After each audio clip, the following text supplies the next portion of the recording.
Greetings, everyone. Welcome. My name is Dianne Thomas, and welcome back to Certified High Performance Coaching Training Series in support of Dianne's CHPC Recertified Project 2017. It's an online crowdfunding campaign hosted on Generosity by Indiegogo, so that I could raise the funds that I will need to recertify as a certified high performance coach this June. If you want some more information on the program or anything else I'm working on, please click the links below. Now, as mentioned in previous videos, I will be covering over the next few weeks that we'll be together the 5 pillars of high performance, and these are the foundational principles that certified high performance coaches use with their clients to help them get to higher levels of clarity, energy, courage, productivity, and influence so that they can have the more they want in life.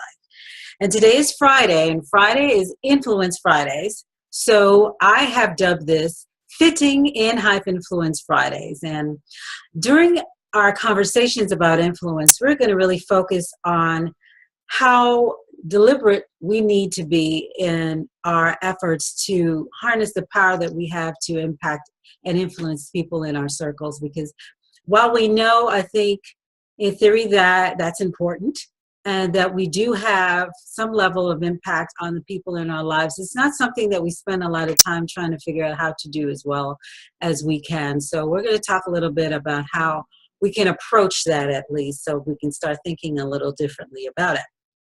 Now, the word influence is actually an Italian word, and it stands, well, in Italy, or in Italian means influenza, which we know of as the flu. And while they use it to refer to a number of contagious diseases, the thing to take away from that, I think, is that its origins really mean to flow into. And that's very appropriate when we think about influence, because influence is something we can catch as well as we can share. Now, when I think about influence and my first recollections of it as a young child, it wasn't always the most positive reference, because it was usually coupled with the word bad. And it was around the fact that I should make sure I was in the best company, be careful of the company you keep. You don't want to be around bad influences.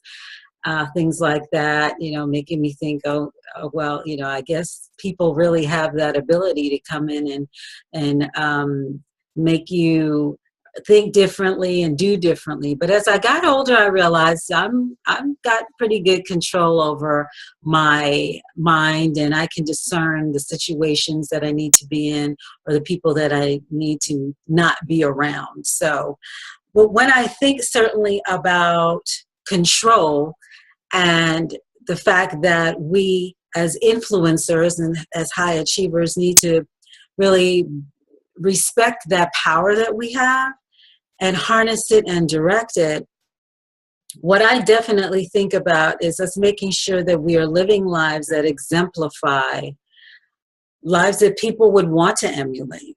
So 3 ways that we as high achievers focus on doing that certainly is through our thoughts and our abilities to think critically about our situations. We also challenge people around us to maybe think differently, step out of their comfort zones in terms of the challenges that we may issue. And we also think in terms of how we can transform and transcend our circumstances so that we are living lives that are worth modeling. Now, critical thinking to me is the shortest distance between 2 points. And as high achievers, there's much that we can learn from the trial and error of just living every day. There's a learning curve, and we need to scale it sometimes and hug its corners sometimes. But because of the discipline, I guess, that we can get from that, it's truly an exercise that's worth going through. But I don't think we always have to necessarily follow a specific path, especially when, as high achievers, a lot of us may be regarded and regard ourselves as trailblazers. So we're always looking to shorten that learning curve. We don't always have to reinvent the wheel. The idea really should be about us thinking about unorthodox perspectives. How can we take a particular situation and mold it and create it and innovate into something different? And when you think about top influencers, that's what they do. They take original ideas or ways of doing things or whatever people call conventional wisdom, and they turn it on its head and make it actually something not so much status quo and conventional, but quite unorthodox and actually unique and radical when you think about it. Now, maneuvering through this very complicated world, we found that as high achievers, we have to develop those alternative approaches, because when you're thinking about the top influencers, somebody was probably blocking a way or making it a bit challenging for them to make some changes and be innovative. And so a lot of times when you think about the people who we admire the most, it's usually because they've been the ones to challenge the status quo.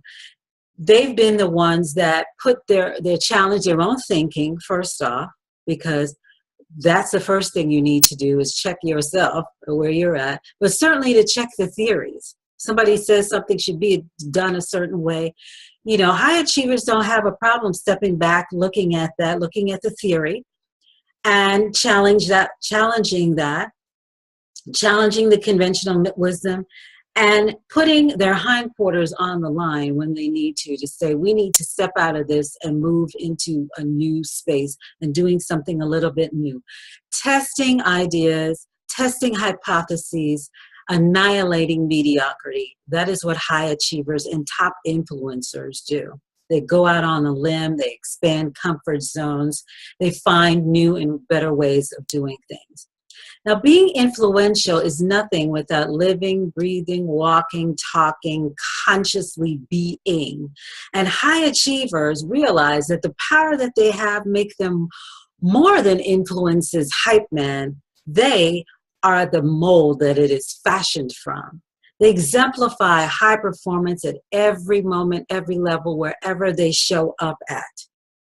Now, we've heard of personalities that are bigger than life, or people whose reputations precede them. And oftentimes when we hear that, we're thinking about celebrities and politicians and maybe notorious people as well, or even everyday people that you know, your parents, folks that you admire, friends and colleagues. These are people that embody principles and ways of living their lives that impact you without them having to say a word. But certainly, do you think that you would be regarded as an influencer if you asked someone, or just what you think you know about yourself?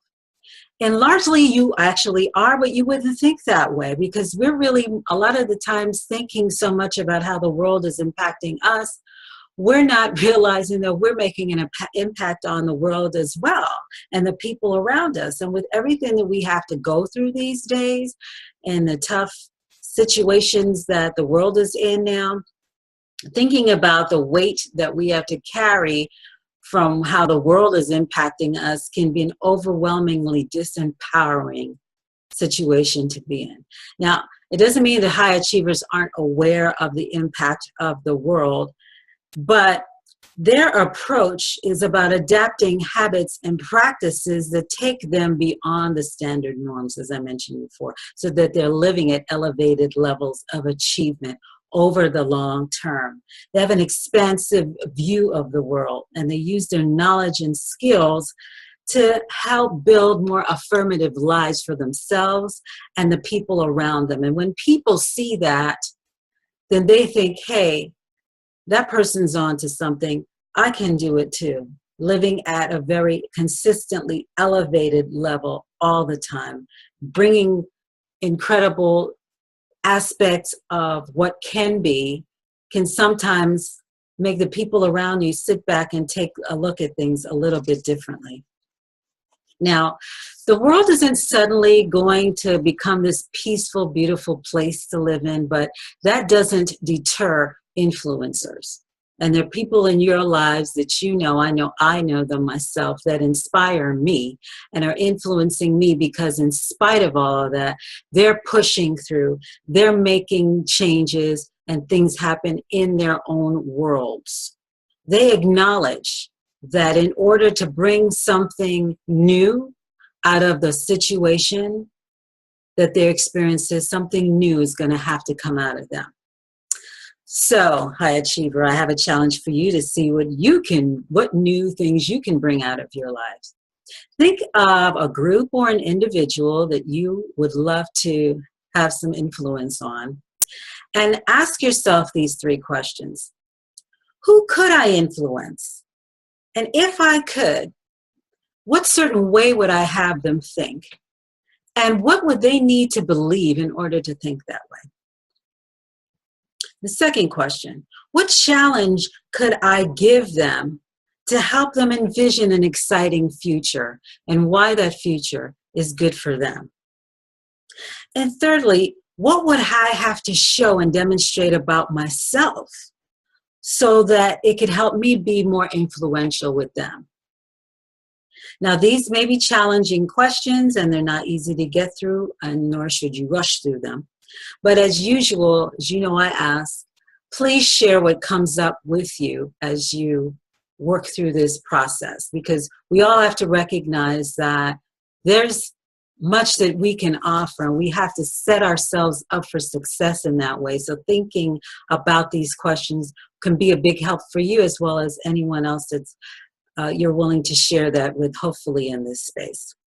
So thanks so much for participating. I really appreciate your attention. And as usual, I want you to have a great weekend. And remember, we're going to be fitting influence in our lives.